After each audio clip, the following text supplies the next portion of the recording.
The elephant broke belief.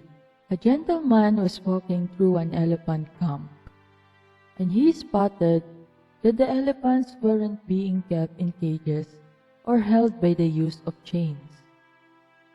All that was holding them back from escaping the camp was a small piece of rope tied to one of their legs.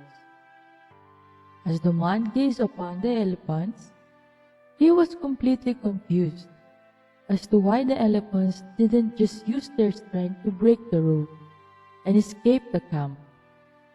They could easily have done so, but instead, they didn't try to at all.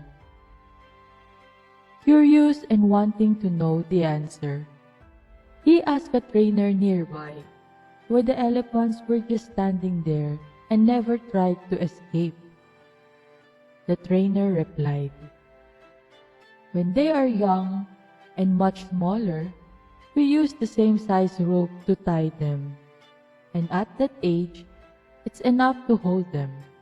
As they grow up, they are conditioned to believe they cannot break away. They believe the rope can still hold them, so they never try to break free." The only reason that the elephants were not breaking free and escaping from the camp was that over time they adopted the belief that it just wasn't possible. Moral of the story: no matter how much the world tries to hold you back, always continue with the belief that what you want to achieve is possible. Believing you can become successful is the most important step in actually achieving it.